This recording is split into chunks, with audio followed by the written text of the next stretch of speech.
used to work the evening shift at Walmart, usually from 4 p.m. to midnight. It wasn't the worst job, but it definitely wasn't the best either. Mostly, I stocked shelves, cleaned up the aisles, and dealt with customers who were either in a hurry or pissed off. It was a steady paycheck, and that's all that really mattered to me. Like clockwork, I'd clock in, toss my stuff in the locker, and head straight to the bathroom. I always made a quick pit stop before starting my shift. The bathroom was usually empty around that time, so it was a good place to mentally prepare myself for the next 8 hours. But this one day, something was different. As soon as I walked into the bathroom, I noticed a guy slumped over the urinal. He looked like he was in his late 40s, maybe early 50s, with dirty clothes and matted hair. He had this smell about him, like alcohol and sweat, which wasn't exactly unusual for that time of night. I figured he was just some homeless dude who wandered in, maybe got drunk and passed out.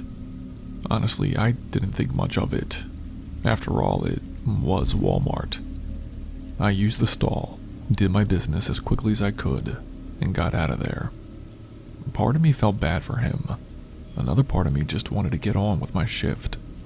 I've seen my fair share of weird stuff working there, and I learned to mind my own business. The first few hours of my shift went by normal. I was stocking shelves, helping customers, and keeping an eye on the time, just waiting for my break. Around 8 p.m., I had to use the bathroom again, so I headed back, half expecting the guy to be gone by now. Maybe he woke up, realized where he was, and left, I thought. But no. When I walked in, he was still there, slumped over the same urinal, in the exact same position. That's when I started to feel uneasy. He hadn't moved at all, not an inch.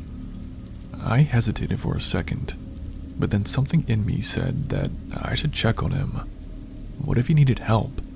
I walked over slowly, trying to brace myself for whatever might happen. When I got close enough, I reached out to touch his shoulder.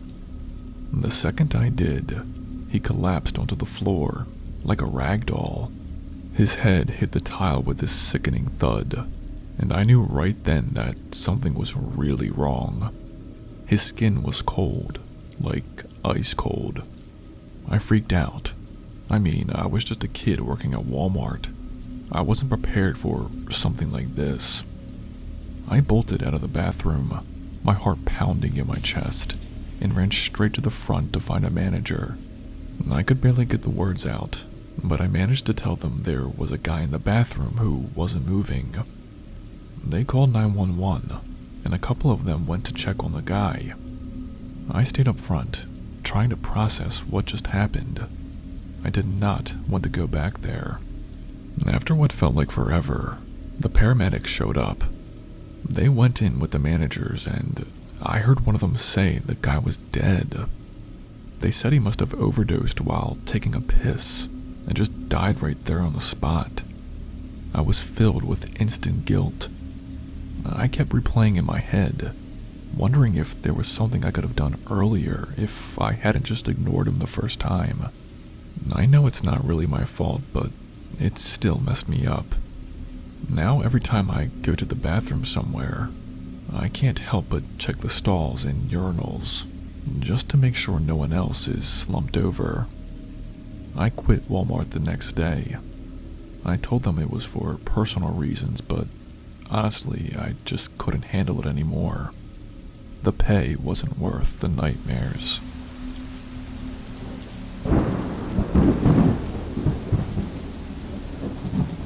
I've been working the late shift at Walmart for a few months now. It's by no means the most glamorous job, but my bills need to be paid and I don't have a college education. Most nights are pretty uneventful, just stocking shelves and helping the occasional customer. We live in a very low population area, so the traffic is low, especially during the night. I was stocking the shelves in the back aisle of electronics when I noticed this guy standing at the end of the row, just staring at me. At first I thought he was waiting for me to move so he could grab something, so I stepped aside and smiled. He did not move. He just stood there, staring. I felt a little uncomfortable, but I figured maybe he was just zoning out or something. I kept working, moving down the next aisle, and when I looked up again, there he was, still watching me. He didn't have a cart or any items. He was just standing there with his hands in his pockets. I tried to ignore it and kept stocking the shelves, but every time I glanced up, he was there, watching from a distance. After a while, it started to really creep me out. I went and told my manager, who said he'd keep an eye out, but there wasn't much he could do if the guy wasn't causing any trouble. I went back to my work, trying to shake off the uneasy feeling, but the guy was still lurking around, always in my peripheral vision. Eventually, it was time to clock out. I hadn't seen the guy for a while, so I figured he'd left. I grabbed my stuff from the break room, clocked out, and headed to the parking lot.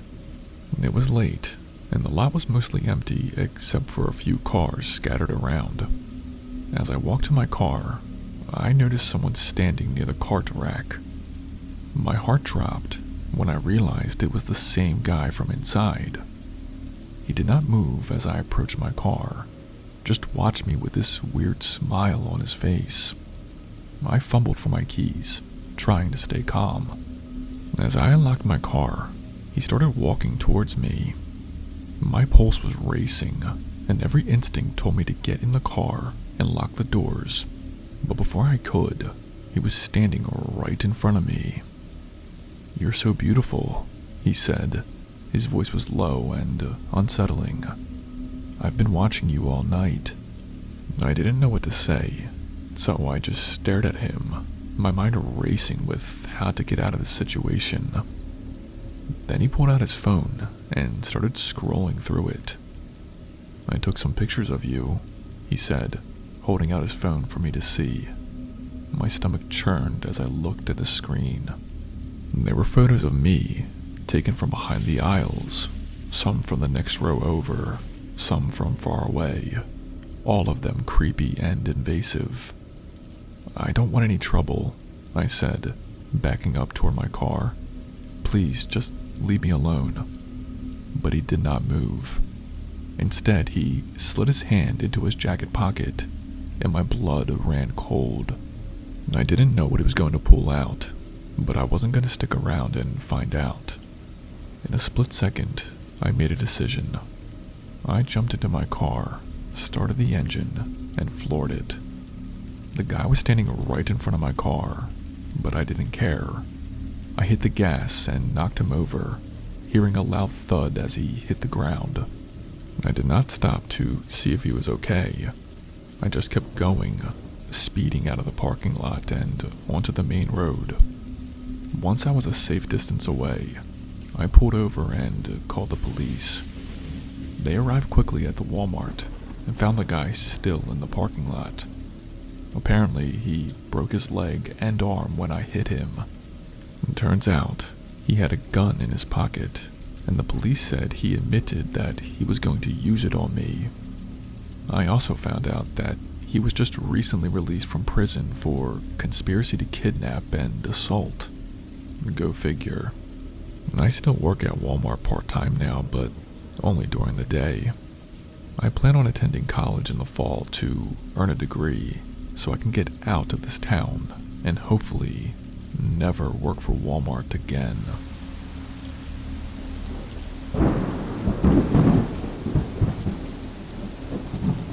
Before I tell this story, I must warn you, it may be disturbing to some of your viewers.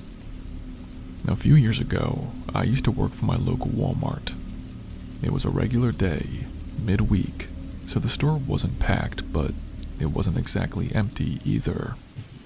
I was working the front, doing my usual routine when this elderly woman came in. She was big, I mean, really big, and she had one of those tiny Chihuahua service dogs with her. Now, I'm not saying anything about her needing a service dog or anything, but I've seen my fair share of people abusing that system. Anyway, she gets herself one of those electric carts and drops her dog, leash and all, into the basket. I noticed right away that the leash was hanging through the gaps in the basket, but I didn't think much of it. Maybe I should have, but you see weird stuff all the time working there, and you kinda get numb to it. I just figured she would notice and fix it before it became a problem. So she starts rolling around the store, going up and down the aisles. I watched her for a bit, but then I got busy with some other customers and lost track of her. About a half an hour later, I saw her heading toward the checkout lanes. She wasn't moving very fast, just taking her time as she went. But something wasn't right. The dog, which had been yapping earlier, was dead silent now. She pulled up to the register, and that's when everything went to hell. She looked down into the basket, and I saw this flash of confusion on her face. That's when she lost it, and completely freaked out. She started screaming, not like normal yelling, but this high-pitched, panic wail that echoed throughout the whole store. I rushed over to see what the hell was going on, and that's when I saw the dog. It was lying there, still as a rock, with its leash twisted tight around its neck. The poor thing must have gotten tangled in the wheels of the cart as she was shopping, and it ended up strangling itself without her even noticing. The woman was hysterical, blaming everyone in sight, saying it was our fault, demanding we do something to save the dog. But it was obvious that the dog had been dead for a while, at least 20 minutes, maybe more.